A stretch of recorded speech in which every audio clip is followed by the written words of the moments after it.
네, 생활과 과학입니다. 자, 오랜만에 영상으로 보네요. 그쵸? 생활과 과학 이번에 이제 문제를 나눠주었는데 시험 기간 동안에 영상이 필요하다는 친구들도 있어서 내용 정리를 좀 필요로 하는 친구들도 있어서 건축의 과학 그리고 교통의 과학 부분을 영상으로 대체하도록 하겠습니다. 내용이 좀 많습니다. 그래서 문제를 나눠주었는데 그 문제를 풀기 위해서 이 영상을 참고하면 아마 쉽게 풀 수 있을 거예요. 자, 건축의 과학부터 먼저 가겠습니다. 건축물들이 참 다양한 게 있죠. 다리, 건물, 또 아니면 뭐 여튼 초고층 건물들도 있고 이런 한옥 다양한 건물들이 있는데 그 건물들 안에도 과학이 숨어져 있습니다. 하나하나 한번 살펴볼게요. 자, 먼저 다리를 한번 들어가 봅시다. 자, 다리는요, 다양한 종류가 있는데요. 우선은 첫 번째, 현교. 간단한 현교부터 봅시다. 현교는 쉽게 말하면 이렇게 기둥이 있고 판을 딱 올려놓았다. 이렇게 보시면 돼요. 우리가 흔히 아는 이렇게 생긴 다리를 우린 현교 혹은 거더교라고 합니다. 간단하다, 만들기 쉽다 이렇게 보시면 되고요. 실제로 이렇게 쉽긴 해도 한강에서 여러 개 볼 수가 있어요. 뭐 서강대교, 천호대교, 원효대교, 노량대교. 자, 그래서 튼튼하게 만들어야겠죠. 자, 이렇게 간단한 다리도 있고 트러스교, 삼각형이 우선은 많아요. 삼각형이란 도형 자체는 매우 안정적이잖아요. 잘 안 찌그러지는 도형이잖아요. 그래서 이 삼각형을 이용하여 기본 구조를 만든다면은 매우 견고한 다리를 세울 수 있습니다. 왜냐하면 한 곳으로 밀리지 않기 때문이에요. 자, 그 다음 아치교입니다. 우리 많이 알죠? 아치교, 이렇게 위로 볼록하게 생긴 다리를 아치교라고 하는데요. 이렇게 볼록한 걸 아치, 이렇게 만들어진 다리를 아치교라고 하는데 요거는 이제 교량 형식 중에 가장 긴 역사를 가지고 있는 다리입니다. 이게 어떤 식으로 안정적이냐? 자, 하중이 이렇게 위에서 아래로 쭉 내려오죠. 근데 이 아치는 따로 다리가 없어요. 이 하중이 옆으로 골고루 수평적으로 수평 방향으로 분산이 되어서 하중을 분산시켜서 안정화시키는 그러한 원리로 이 아치교는 매우 안정적인 그러한 다리입니다. 자, 그리고 조금 이제 신기한 다리 한번 볼게요. 현수교. 현수교는 이 줄현인데요. 자, 보면은 주탑과 주탑 사이를 줄로 연결하고 이 줄과 상판을 또 여러 개의 다른 줄로 연결한다. 그래서 줄을 조금 파란색으로. 빨간색이 메인 줄이고요. 파란색이 다른 행어라고도 하고 그냥 보강 줄입니다. 자, 여기 상판을 이 기둥 사이에 연결된 메인 줄과 또 줄로 연결해서 이 상판을 끌어받치는 그런 구조로 되어 있습니다.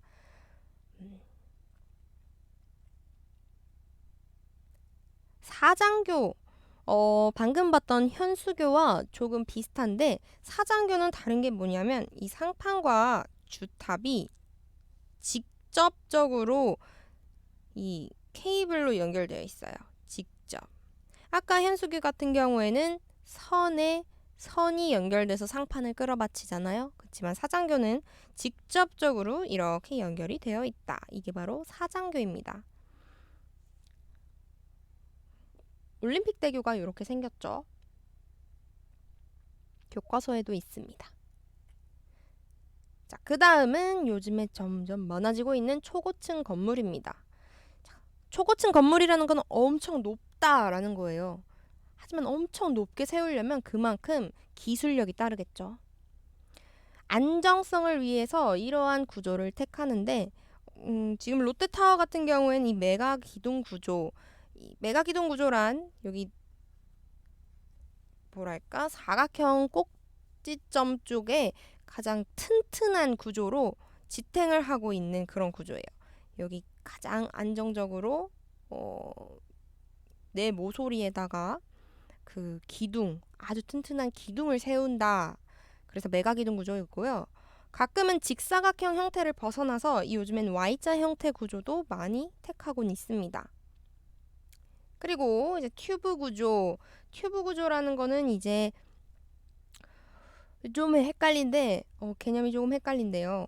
중간과 연결이 되어 있어서 이렇게 튜브처럼 연결이 되어 있다. 중간 심지가 가장 중요하고요. 튜브 구조는 이런 식으로 안정적인 구조를 하고 있는 게 바로 튜브 구조입니다. 가끔씩 요 밑에는 좀 두껍게 그리고 위로 올라갈수록 조금씩 다른 튜브 구조를 하고 있어요. 높으면 바람에도 위험하고 이 지진에도 위험하겠죠. 그래서 지진, 내진 설계가 중요한데요. 크게 내진 설계는 세 가지, 내진 구조, 면진 구조, 재진 구조로 나뉩니다. 내진 구조, 면진 구조, 재진 구조에 대해서 간단하게 설명을 해보겠습니다. 내진 구조는 가장 기본적인 내진 설계 방법이에요. 가장 기본적. 그래서 지진으로부터 발생하는 집안 흔들림에도 이제 전체적인 구조나 내부 시설물들이 파손되지 않고 튼튼하게 건설하는 거예요. 그냥 자체를 튼튼하게 짓는다. 면진 구조는 무엇이냐? 요렇게 면진 구조를 보면은 땅과 건물 사이에 약간의 틈이 있고 그 안에 뭐가 들어있죠. 그래서 땅이 흔들리는 게 곧바로 건물로 가지 않고 그 중간에 무언가를 끼워 넣어서 진동 주기를 길게 변화시키는 겁니다. 그래서 건물 자체가 받는 에너지를 줄여줘요. 네. 그 다음 재진 구조로 넘어갈게요. 자, 재진 구조는 보면은 화살표들이 왔다리 갔다리 하죠. 그래서 재진 구조는 스스로 진동을 아예 제어해. 그래서 상쇄시킨다고 보면 돼요. 진동을 다른 구조물들로 막 전달을 해서 진동을 상쇄시킨다. 그래서 구조물 자체가 가지는 피해를 줄인다. 내진 구조, 면진 구조, 재진 구조에 대해서 설명을 드렸습니다. 그래서 영상은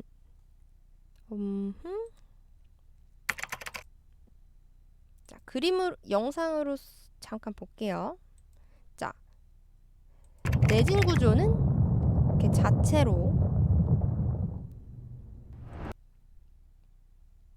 자체를 튼튼하게. 재진 구조 자체는 이렇게 중간중간에 부속물들을 끼워 넣어서 상쇄시키도록 하는 것.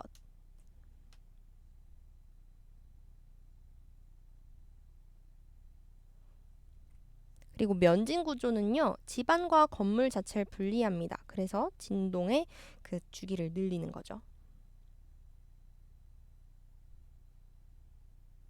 이렇게 되면은 바로 직접적으로 건물로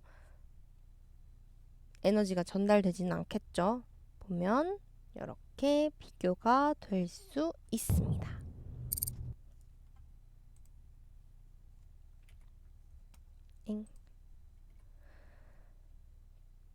건물이 요즘에는 친환경 건물이라고 해서 그린 빌딩을 많이 세우고 있는데, 그린 빌딩이란 무엇이냐?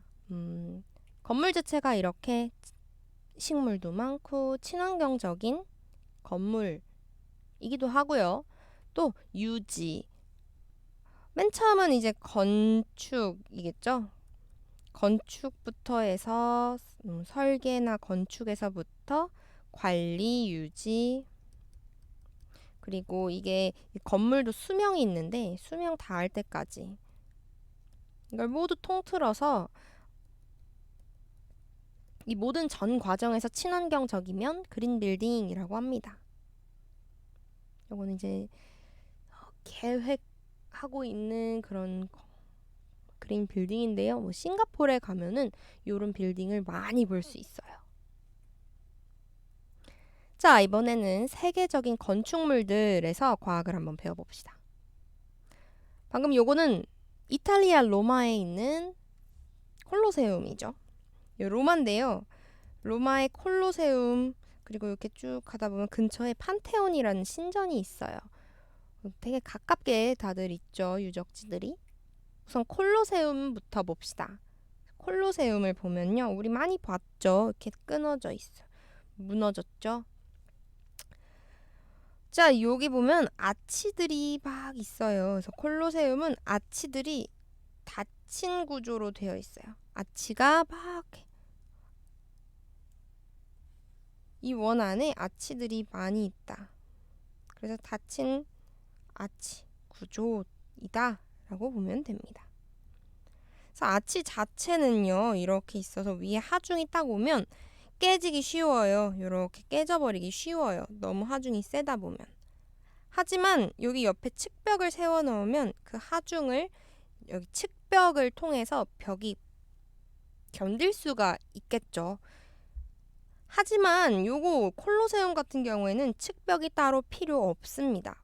왜냐면 닫혀 있어. 서로 하중을 견뎌주기 때문에 측벽이 따로 필요가 없습니다.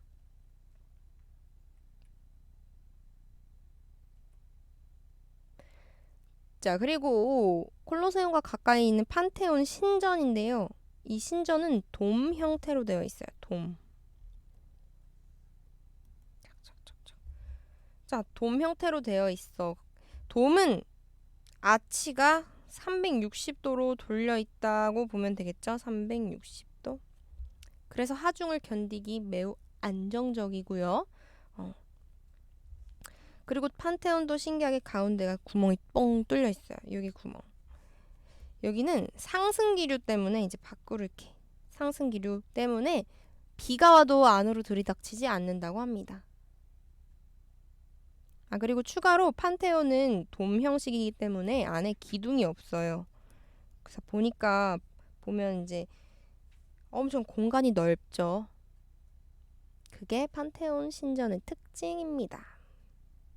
그러면 이제는 프랑스 파리로 왔어요. 자, 프랑스 파리에는 어떠한 건축물들이 있냐? 보면은 생각보다 은근히 다 가까이에 있어요. 에펠탑이 여기 있고요. 요 미술관, 오르세 미술관, 루브르 미술관 등등. 여기 또 개선문이 있어. 보면 우리는 오늘 뭘 볼 거냐면 여기 노트르담 성당을 볼 거예요. 불에 탔죠.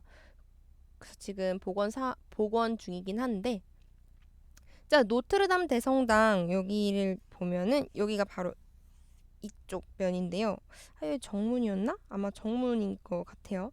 그래서 옆을 보면 이렇게 생겼고, 또 이제 이렇게 돌아서 보면은 길게 이렇게 생겼는데, 보면은 여기에 이렇게 뾰족하게 생긴 게 보여요. 보이나요? 여기 벽날개라고 합니다. 얘를. 노트르담 대성당은요, 여기도 아치가 많은데요. 이렇게 아치들이 보이죠? 이 아치들, 아까 아치가 하중이 너무 세다 보면 무너질 위험이 있다라고 했는데, 그래서 측벽을 세운다거나 아니면 콜로세움 같은 경우에는 닫힌 아치들이 닫힌 구조로 되어 있어서 안정적이었다고 했어요. 하지만 노트르담 대성당은 이 벽날개가 아치 구조를 안정화시킵니다.